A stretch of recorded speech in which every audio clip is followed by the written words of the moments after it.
Well, this game is a complete mess. Alright, listen, I promised myself after making my last video on Pets Go that would be the first and last video I would make on the topic. But man, oh man, does big games never cease to amaze me with their laziness. Under any other circumstance, Roblox games taking inspiration from other Roblox games is perfectly acceptable. Pressure is very clearly based off of doors, and I think that game is a masterpiece. Art imitates art, not to start any sort of argument on whether or not video games are in fact art. However, there comes a point where I cannot defend a game imitating that of another game. This point has been reached by, of course, Pets Go. I've done my best to explain why Pets Go and really all of big games at this point is a total nightmare for the Roblox platform, but somehow it's gotten even worse. Big games could very easily just keep adding more pets to Pets Go while introducing some small new mechanic to their game, but no. See, that wouldn't make enough money. That would take effort. So instead of adding new content to the game, big games just started ripping game mechanics from other Roblox games. Now, the title of the video specifically mentions Pets Go, and yes, that game is totally stealing ideas from other popular Roblox games. But what if I told you that not only is Pets Go stealing ideas, but Pet Simulator as well? Yeah, that's right. Both of these games have gotten to the point where the developers just decided to give up on making any sort of unique gameplay mechanics for their game. Because, like, that's hard, and I don't want to try anymore. I just want to sit on my mega yacht and watch the world burn. Let me break it down for you. Recently, this game called Fish has been absolutely popping off. I literally just made a video talking about it. The main point of that video was to explain why Fish isn't a brainless RNG game. It's a game that has more actual game mechanics than every RNG game on Roblox. You have to be actively engaged in the task of fishing, which means that you can't just AFK and wait while the game plays itself. This has proven to be a fantastic design choice for Fish, as this game now comfortably sits on the front page of Roblox with over 200,000 active players at the time of me writing this.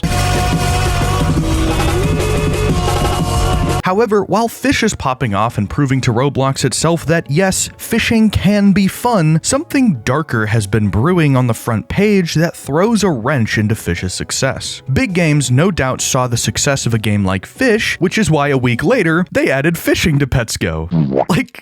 Like seriously? Even the lead developer of Fish was shocked. It's not hard to see what's happening here. For legal reasons, I don't want to sit here and say that for 100% certain Big Games is stealing directly from Fish. After all, their mechanics are fundamentally different from one another. But isn't it a little bit suspicious that immediately after a fishing-based game blows up to become the #1 game on Roblox, Big Games just decides to add a fishing minigame to Pets Go? Wow, what a coincidence. This is absolutely disgusting behavior from Big Games. There's absolutely no excuse for them to be doing things that are so obviously anti-competition. For crying out loud, they're by far the single biggest Roblox game studio on the entire platform. Out of every single studio, Big Games is the absolute last group that should be doing this. They have an ocean of resources that they can pull from whenever they want. They have the capability to make an amazing Roblox game, but they don't. And instead of pushing Roblox's game engine further and further, they've resorted to some of the most blatant, idiotic copying I've ever seen on the platform. But you know what wouldn't be idiotic? Subscribing to the channel. I'm trying to reach 150,000 subscribers by the end of the year, and I can't do that without your help. So if you've been enjoying this video so far, obliterate that subscribe button so that I can make even more banger content for you in the future. Now,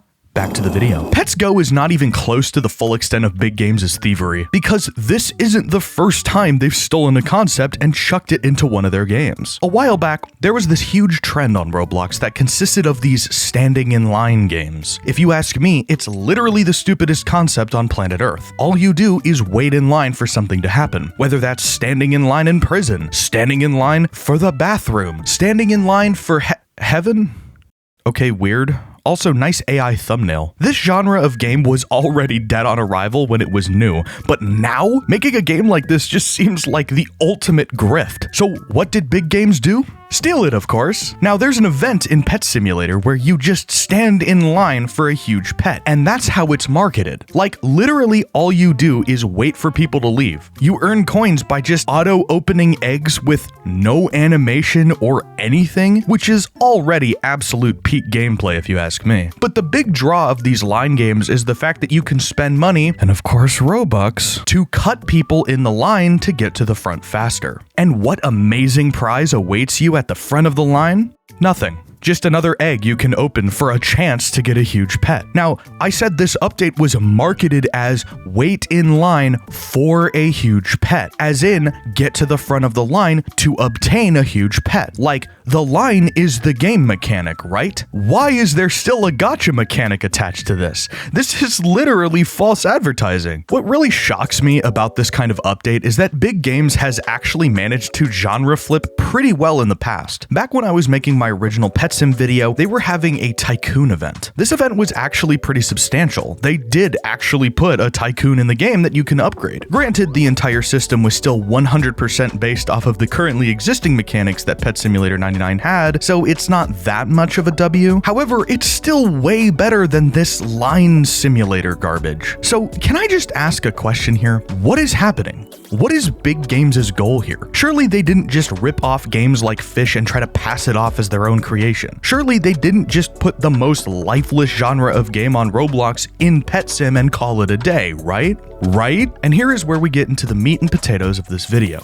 Identity. Big Games has completely lost their identity. Pets Go is an objectively terrible Roblox game. It has the most blatant example of Big Games' greed plastered all over it. And yet, even with its massive success on Roblox, it feels like Big Games has absolutely no idea what they want to do with it. Gee, I wonder why. RNG games are so bare bones and empty that it's nearly impossible to add any sort of depth to them, which makes it even more hilarious that Pets Go is probably the most mechanically intensive and feature-rich RNG game with the most variety of content in all of Roblox. But even with all of that, it's still just an empty, lifeless husk. But I want to shift focus to something that I think is extremely important when it comes to Roblox game dev specifically. The phrase that I mentioned at the very beginning of this video, art imitates art. I want to talk about this concept in a bit more detail. I used Pressure and Doors as an example of art imitating art. I'm not obsessed, you are. So what is the difference between Pets Go imitating Fish or Pet Simulator imitating line games versus Pressure imitating Doors? Well, it's pretty simple, to be honest. Pressure was first and foremost created out of a deep level of respect for Doors. Doors is an amazing concept with a somewhat flawed execution. When talking to Zeal, he mentioned that Jeff's shop appearing directly after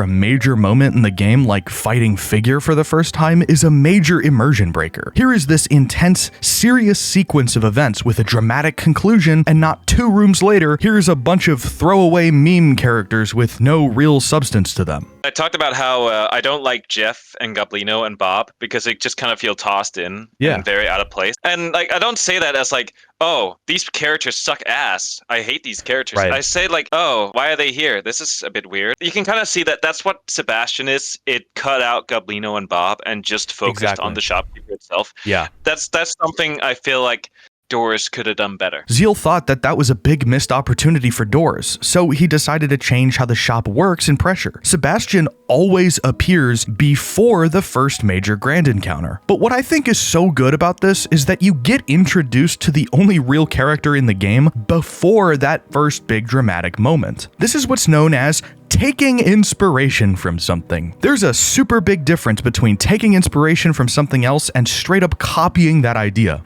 Big Games does not like Fish. Big Games does not think Fish is a cool concept. Big Games sees Fish as less than them, something that isn't worth giving respect to. Remember that H-Bomber guy video about plagiarism? Well, in it, he says this exact thing. People who plagiarize, like how Big Games is doing in this situation, don't see the things that they're stealing from from as something worth respecting, as if they're nothing more than an asset to use and then discard. If you consider something so obscure you can get away with stealing it, you do not respect it. Philip copied these people because he thought what they were doing was beneath respect. I can guarantee not a single soul at Big Games thought that the waiting in line format was fun or innovative gameplay. They saw it as nothing more than a big ol' pile of cash for them to dig through. This sets a horrible example for the larger Roblox community. The idea that stealing and plagiarizing ideas and formats from other less successful developers is being normalized and even encouraged by groups like Big Games. Obviously, people take inspiration from things they enjoy, projects that they find interesting and unique, and they really want to make something just like it. But Big Games is doing none of that, and it really sucks. You need to remember that this is a company that churns out so much money, it would make any indie creator soil themselves. They have employees on payroll. They have to be responsible for people's paychecks in some cases. It was bad enough that the source of this revenue was stemming from game mechanics that are designed to addict children. However, now not only is that the case, but Big Games is also now receiving money from stolen ideas as well. Roblox was built on the principle of powering imagination. What happened to that? Why are we still rewarding Big Games for behavior like this? It's a question that I want you all to think about after this video ends. Is this the Roblox that we really want? So thanks for watching, and I'll see you all next time. Peace.